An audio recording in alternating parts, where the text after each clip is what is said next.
So this is an absolutely groundbreaking diplomatic milestone. You have China mediating and helping Saudi Arabia and Iran to reestablish diplomatic ties after what is it now, 6-7 years. I mean, this is absolutely groundbreaking. You know, I would go as far as to say that the fact that China is the one mediating the deal is just as significant as, you know, the two reaching one in the first place, because the Chinese have basically cemented themselves now as a regional power, really. And I know people are going to say, well, they've been doing that for a while, and it's true. No. This is their you know, their best play yet. And let me show you just the signing ceremony, and then we'll get more into details. Central Committee and Director of the Office of the Central Commission for Foreign Affairs. His Excellency Al Iban, Minister of So and the National Security Advisor. they were basically reading these out in each language, in English, in Arabic, and then Farsi and Chinese. And this is Wang Yi, who's the head of China's foreign ministry. So they're basically the top diplomat here. He gave a little interview. 沙伊双方达成了重要的协议，宣布恢复两国的外交关系。我认为这是对话的胜利，是和平的胜利。这个协议也为目前动荡不安的世界提供了一个重大的利好的消息。 I mean, just look at the difference in the language. Just look at the difference of behavior. Look at the difference between China and the United States. When the United States, when Britain, when we go to the Middle East, we steal oil, we take the resources, we plunder the land, we colonize them. You know, the French, the same thing. You know, look at the Chinese. Look at the difference. Look what they have done. You know, the United States has been in the Middle East for 20 years trying to fix the region. You know, white man complex. And what do you have to show for it? Nothing. Zero. Now the Chinese, they come in. And I mean, wow. You know, this is a supposed strictly, you know, the Chinese Communist Party, and yet suddenly the Chinese Communist Party, who according to Pompeo is such a threat, they're able to mediate between a Sunni kingdom, right, and a Shia republic. I mean. They got to be doing something right. Okay, they got to be doing something right. And this shouldn't surprise you if you know your history. You know, the Chinese mediation diplomacy, this is a Chinese trait. This is a Chinese policy, and it goes back millennia. Okay, that's the difference. That is the goddamn difference. That is what China is able to get over 100 countries to join the Belt and Road Initiative. That's why China is able to undertake agreements and work out deals with other countries in peace without sending its soldiers there or building a base there, right? There's mutual respect. You know, you give me this, I give you that. I help you now, you help me down the line. Not, oh, I'm going to send in my warships, I'm going to send in my drones and intimidate you into giving me what I want while I'm pretending to help you at the same time. Big difference. Huge difference. This is why I'm telling you that the Chinese brokering this deal is the icing, and it's not just the cake, the icing, it's also the cherry on top, all in one. Okay, this is so embarrassing for the West. It's so embarrassing. All you hear, you know, you go to these supposedly fancy foreign policy schools where they teach you nothing but, you know, Western superiority complex, and they'll drum into your head like, why is the Middle East in such duress? Right? It can't be because of us. You know, we are only doing peaceful things over there. No, it's not because of us. Oh, I know why. It's because you have these Sunnis who are fighting these Shia, and they just hate each other. And you know, that's the logic, right? And they can't. There's no peace because of this, because Iran is supporting Shia groups and Saudi Arabia is supporting Sunni groups, and that's the root of all the problem. It's just a bunch of, you know, people in caves running around killing each other because of their religion. Okay, yeah, sure. So how do you explain this then? How do you explain this? Man, it's like, you know, in Iraq, after the invasion of Iraq, the invasion itself was a huge crime, but then you had this quote unquote the a sectarian violence flaring up, like it just came out of nowhere like a volcano. No, that was the United States. That was the United States creating the environment for something like this to happen and fueling that fire and allowing this to transpire in the first place. How come you never had that before, right? You had issues, but not to this degree. So they'll take whatever fissure there is, whatever crack, and then try to expand it a million times. The Chinese, on the other hand, they do the opposite. They're like, look, you guys can work together on this. You can, resume these economic agreements that you had, which is part of the agreement. The deal. And then they try to show them what the benefit is and what they can work on together. That's the difference. Now, you're going to have people say, well, the Chinese are just doing this because they want oil. They're already buying the oil, man. What are they going to get a couple of cents off of every barrel? They're already buying the oil. You know, with Iran, they're not even really paying for it. I mean, they were already paying for it in infrastructure, right? But now my point is that you're going to see them maybe undertake deals in other currencies. Do you understand? So that's something to watch out for, because you have a lot of oil deals being done now in different currencies, even rupees or dirhams or whatever. So I'm interested to see if there's going to be any progress in that regard. But it's undeniable that you have Saudi Arabia, with its own sphere in the Middle East, sphere of influence, and the same for Iran. There's no question about it. I mean, just to remind you, look at the map. Okay, these are regional and you can argue in many instances global powers, right? Saudi Arabia backs the petrodollar. It's the backing of the petrodollar.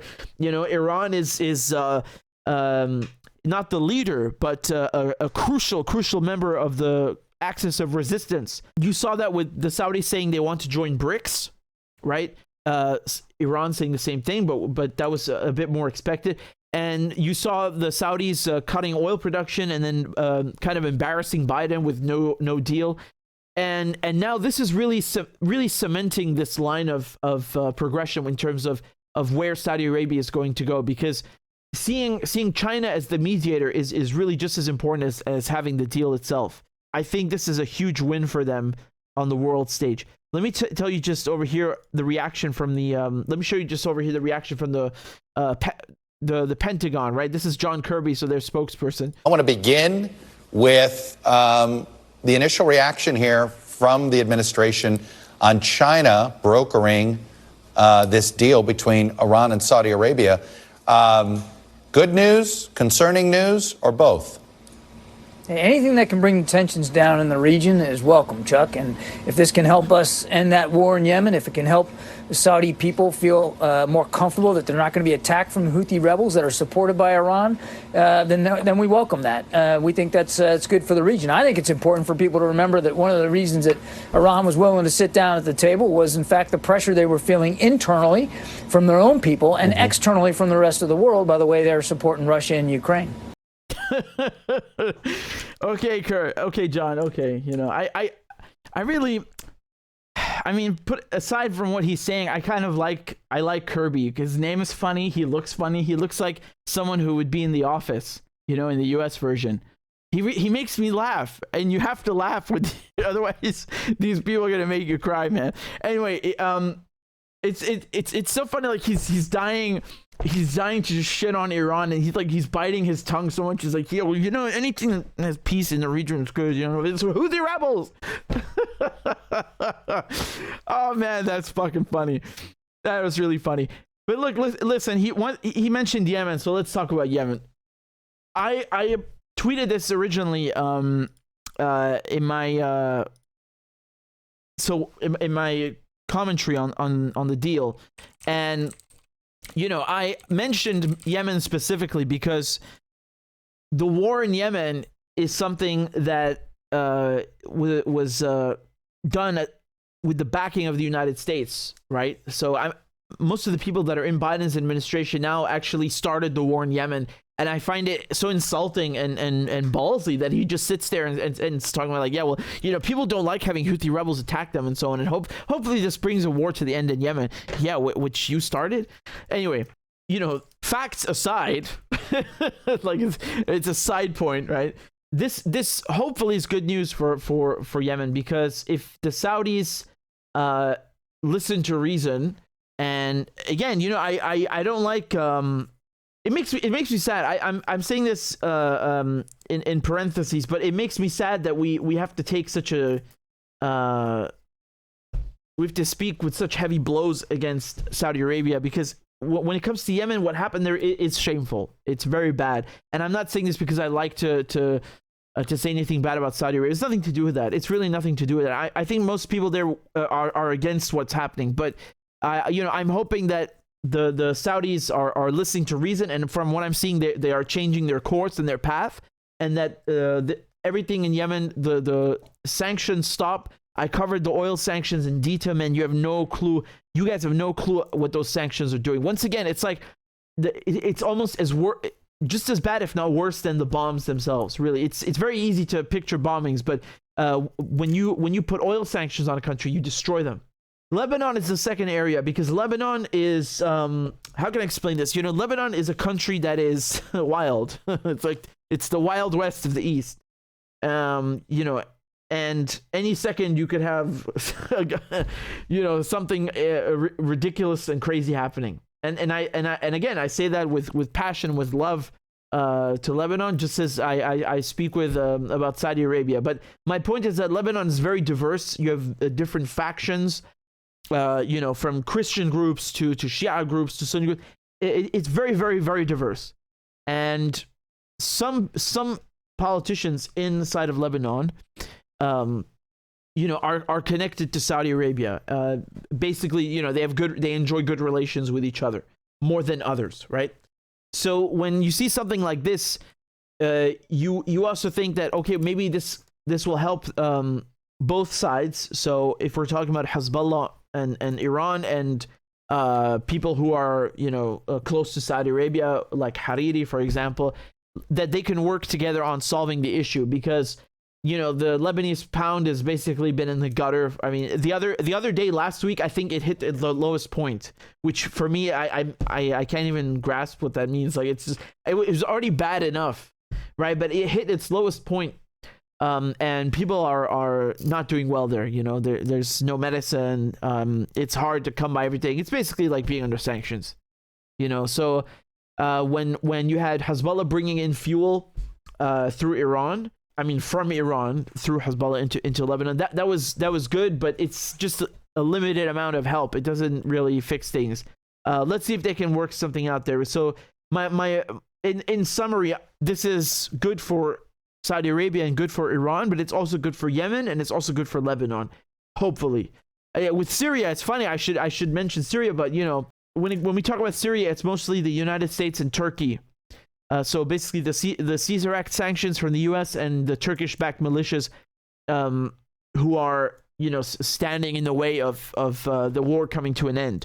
Saudi Arabia right now and Qatar, they're not such big players like they used to be, but I think there's a different dynamic there.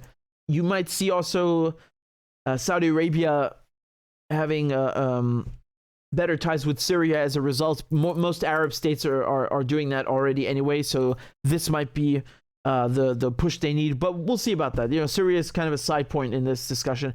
For me, the biggest point here, like I said, is that the Chinese, this is so good for them.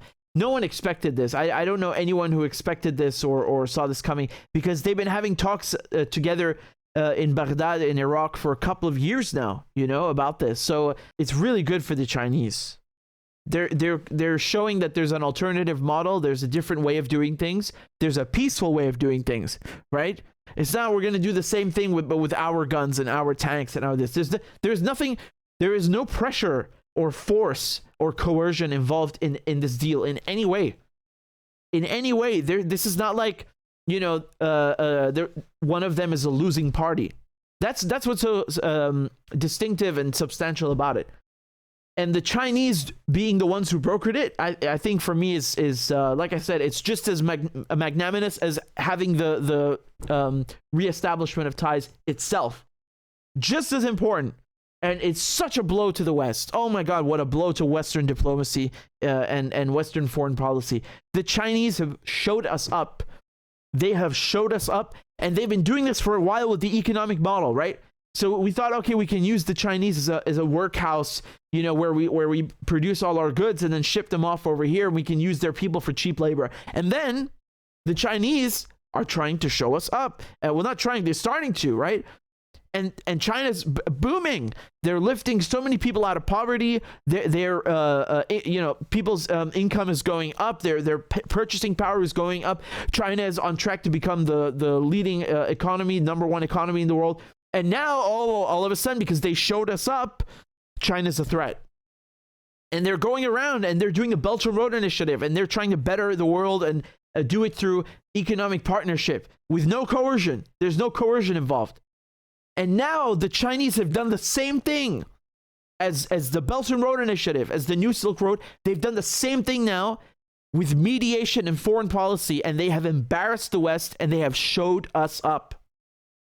And you got Kirby sitting there and saying, you know, the Pentagon sitting there saying, oh, it's a good thing and everything, but let's see what they do, because I can guarantee you they are fuming. They got goddamn smoke coming out of their ears right now. And I would be too if I were in their shoes. I would be too. Let me show you Biden. He didn't even answer the question about this. This is, I don't even know if he did this on purpose, but this is so. What are your thoughts on Saudi Arabia and Iran reestablishing diplomatic relations, sir? The better the relations between Israel and the Arab neighbors, the better for everybody.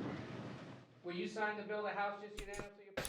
Okay, I don't even know what that was. What the? Look, I'm going to give him the benefit of the doubt and say that he didn't hear the question. He's walking out of the room. There are people yelling. Yeah, okay. Maybe he didn't hear the question, or maybe he misspoke and he meant Iran instead of Israel.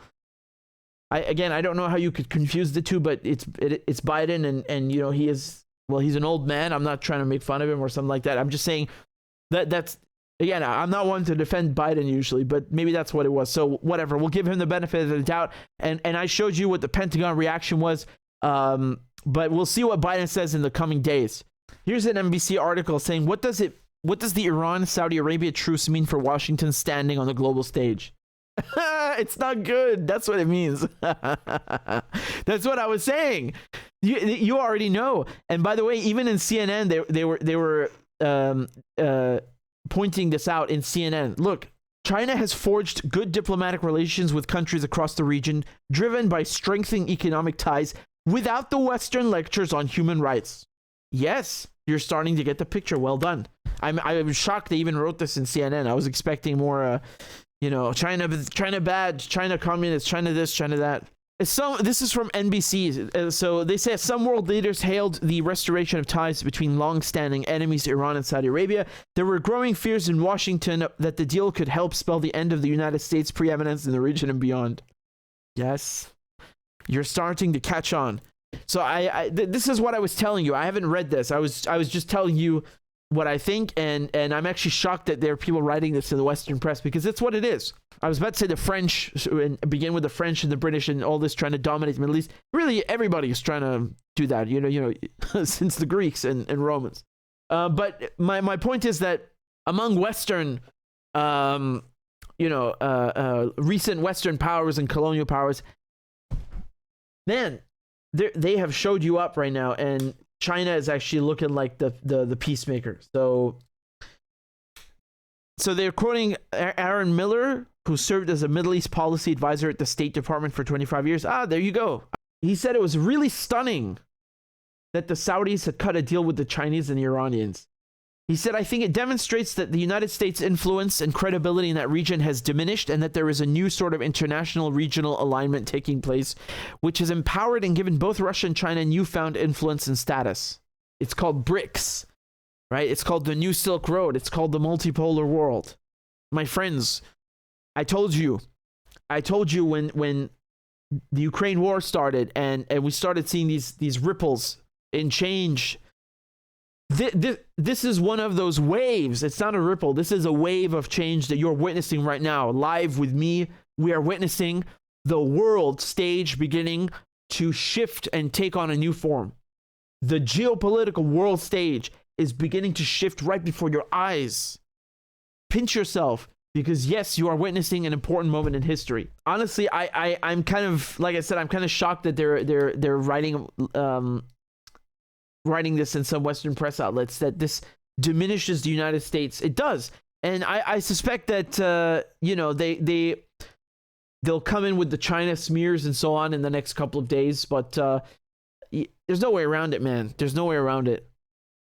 This is a pivotal moment in time in history. This is the beginning of BRICS and the new world, the new Silk Road. Jesus, I sounded for a second like I was quoting George Bush, New World Order.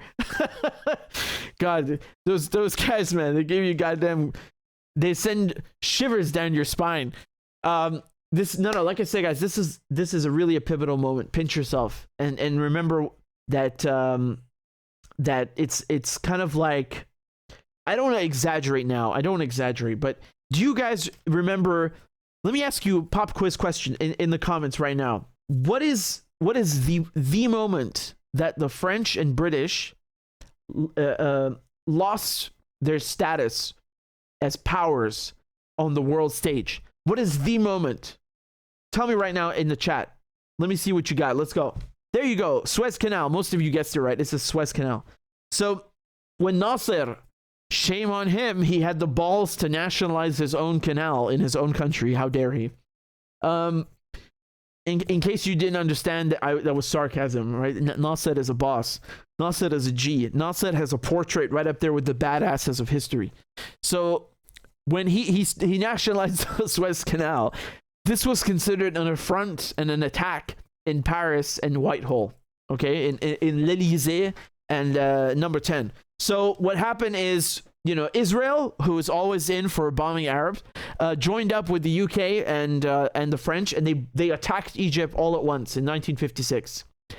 And all of a sudden, the United States steps in and says, "Hold the fuck up." And the United States got Britain and France to disarm and walk home in shame, like a pack of idiots, looking like a bunch of dumbasses. And that was so embarrassing. That was so embarrassing. Uncle Sam put on the big boy pants at that moment. It was so embarrassing for the French and the British that is when they lost their status as world powers. Yeah, like you got to think about that. Even independence in India in 47 was not as bad as this, right? In terms of the world stage. So I don't want to exaggerate, and I don't want to say that this is the same for the United States. Maybe in a few days we'll change or a few years we'll look back at it differently. But it's starting to smell like it, right? It's starting to smell a little bit like a Suez moment, right? All of this Ukraine war and dropping the dollar and new Silk Road. It's starting to we're getting a little whiffed, right? We're getting a little whiff of that Suez creeping up on old Uncle Sam. Okay, so again, I'm not going to call it. If I'm wrong, I'll hate myself. But we're getting a whiff of it. You feel me? Let's leave it there. And let me just say, bravo to the Chinese for being the fucking adults in the room, and bravo to Iran and Saudi Arabia for being the adults in the room. People with brains who are mature and engaging in diplomacy instead of war. Thank you. This is not just about, it's about the United States is humiliated. Screw that. This is about setting an example for the rest of the world. Thank you for being the adults in the room. Really, you'll love to see it. You'll love to see it. It's so good. It's so refreshing. Isn't it nice to wake up to some news and like, oh, look, these guys, they buried the hatchet instead of, they're bombing this, that's good. The talks for this deal between Saudi Arabia and Iran were taking place a lot in Baghdad, in Iraq's capital, and also recently when you had all these Arab officials interacting with Syria and with Assad. Again, Iraq was involved in that diplomatic process. And I like this very much because you're starting to see Iraq as kind of a center for diplomacy in the region And that's a good thing. That's a very good thing, right? As one of you said in the comments, let's make Iraq beautiful again. I mean, Iraq always was, but nevertheless,